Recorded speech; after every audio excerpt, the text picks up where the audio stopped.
Okay, YouTube, this is Michael Bell back again from Tuono Performance, and today we're going to do something a little different. We're going to do a product review of the Motea, I'm not sure how to pronounce that, Constands lift. And it's even more different because I'm wearing this stupid button-up shirt. But yeah, you know, I wanted to review this after I had my bike fall off the triple tree stand, and I bought this. So we'll get into reviewing this. So yeah, let's go.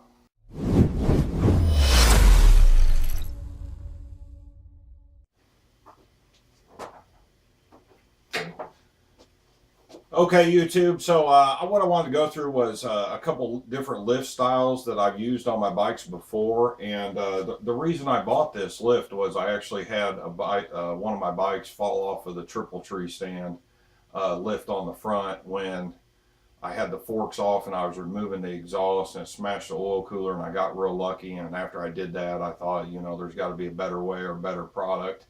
And there were a couple of products on the market. One that stood out to me was the ATV Skylift. Very limited on room.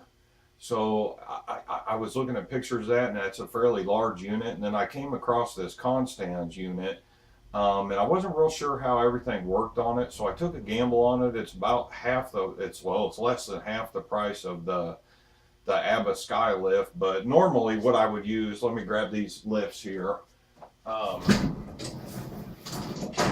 Now this is what I would normally use for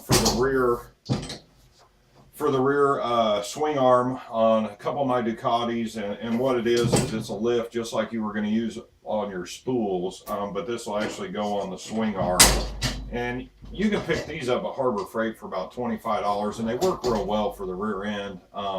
But you've got to make sure that they're not made for spools. They're made to actually go around a rectangular swing arm. But, you know, these are real good lifts too. Then what we have here is, this is what you have for your front triple tree stand. And this is what actually failed when my bike fell.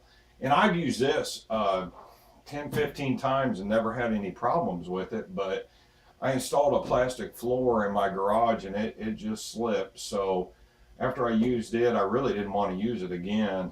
And I'll cut here and show you what happened. But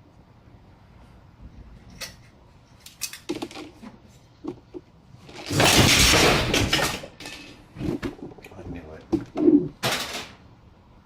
it. This lift shot out from under the front end of my bike, and I mean, they're good lifts. You can use them for what you want, but since I put that floor in, I really didn't want to use this again after that happened. Then I've also got this lift here that I also bought at Harbor Freight. It's a real good lift, and it's for the spools on the rear of the bike. You can pick this up for about $25. It's a real good lift, nothing wrong with it. It's a little limited on your swing arms. Some spools don't fit in the grooves. I would probably recommend measuring your bike out before you purchase this, but for the money that Harbor Freight charges, this is an excellent product. This would not fit on my EBR, and I have another Mille that it won't fit because the swing arm spools are actually a little larger than what these are cut for. So, you know, I decided to go with this Constand lift. There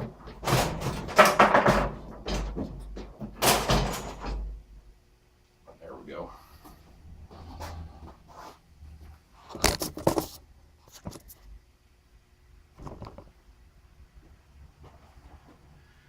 Now this Constand lift, the way it's made is it actually hooks into your frame. The one thing I did notice about it right away is the heavy duty rollers on the feet. They're actually really heavy, and you've got two stops on the back end to keep your bike from moving around. It's constructed very well. It's steel. It's all welded. When you want to connect it to your bike, they sell these plates. Now, the one thing about the ATV Skylift is that you can get all these different attachments. With this Constands one, you have to buy this plate kit, which it says it runs about €74.95 euros, which I think is about $100. And that's the one downfall, was I didn't know that when I purchased it, because I have two Milles, and for me to hook up the other bike to use this lift, I have to buy another adapter kit. But it's real simple. It'll tilt the bike forward and back so you can work on the front and for the rear of it. It does not tilt as much as that Atv Skylift, but you have to remember it's about half the price, and if you're real limited on room, this is actually a really good tool to have in your garage for your bike. And the other thing is you could take this apart, and especially if you're on the racetrack, if you take your bike somewhere and need to use it, this piece here comes out and it folds up so you can basically put it in your van or in your equipment. It doesn't take up very much room at all, and it's not very heavy. I would say it's probably around 20 pounds. It's not heavy at all. It's really easily manageable, but I'll show you here hooking it up to the bike and what you have to do. So let's go. Now, included with this this lift is basically instructions, which the one set of instructions looks like it may have been from their previous model and they just threw it in there. There was a lot of extra pieces in here that you're not going to use, and what you have to do is, this is the original motor mount bolt in the frame, and you actually have a bolt that you're going to put in that's a sleeve, and I'll show you that here in a minute. But you have to pull the original motor mount bolt. And one of the other things was this nylon nut that was originally on the engine does not fit the bolt that they send with it. I had to put in another bolt, but yeah, there's just a few extra pieces here, so I'll show you how it's hooked up on the bike. Sleeve that they send you with the stand, and that plate, what it does is it's got a rod that goes into this hollow bolt, and then they send you with the adapter plate another stud that'll go in that bolt, and you have to undo the rear motor mount bolt, as you can see here, and then you retorque your engine mount bolt that they send you. But I mean, they send you everything you need except for that bolt, which I found kind of surprising, but I'll show you how to hook this up. Now, what you can see here is this is the adapter plate, and this rod will go in this bottom bolt, and this top one will go in here. And what you have is a 17 millimeter bolt on the top. When you want to use this bolt needs to be loose. And this is how you vary. If you want the bike's front end to come up, you adjust that forward there and put this as a stop rod to stop it so it doesn't come back. And if you want the rear end up, then you undo this rod and you move the mount back like this, and then tighten it up. The one thing I have noticed is it needs to be loose to get into the frame. Also, one other thing, when they must mass produce these plates here, I had to actually take this plate off and grind it so it would clear my fairing, which I wasn't too impressed with that. I would say that they use these plates on just about anything, but it actually was too large, and I had to take it to the bench grinder and grind that down. So I'll show you how this hooks up here.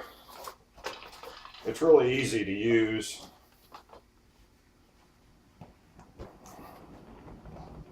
Basically have to lift the bike up, kickstand goes up.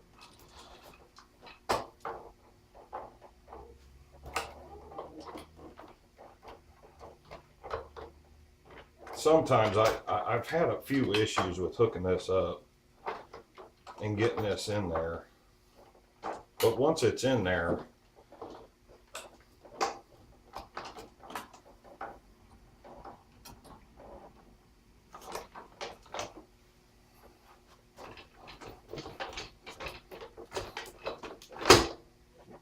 there we go. So I've got it locked in, and I want the front tire up. So we'll move this bolt and push it forward. And then you have to make sure that this bolt is tight.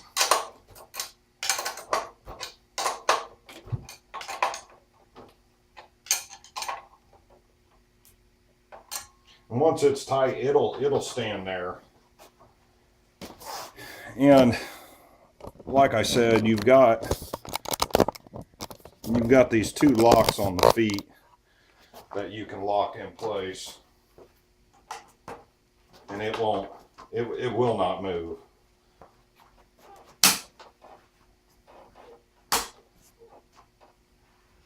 Before you lift it, this is your safety lock, and as you pull this rod will come down. You'll put this safety lock on here. So we'll get a different view here.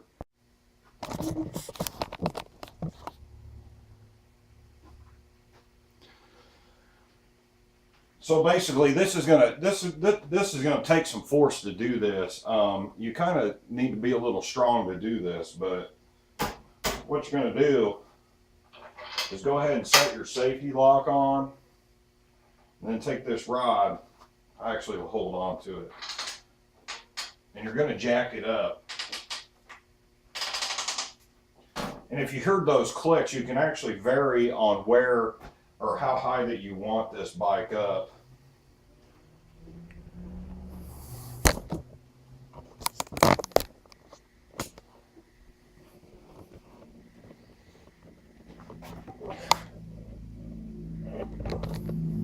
And what you want to do is play with your settings on this rod to figure out where you want the front and the rear tire. But I mean, you've got clearance to where you can do whatever on your back tire. And you also have clearance for your front tire as well. And I got to tell you, for me having very limited space, this was a really good option for me. Because it allows you to move the motorcycle inside your garage wherever you want it.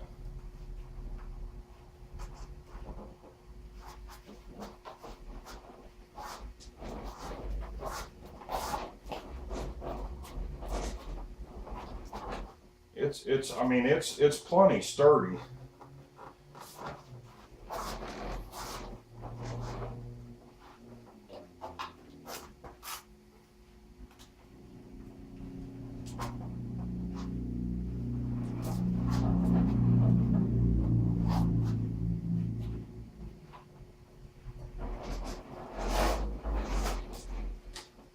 I mean, you can push this thing basically wherever you want it. Now that you've got it where you want it, it's really easy to release it. You'll have, after the last stop on the lift, you'll have to push down just a little bit more and unlock it, and then you can take it down.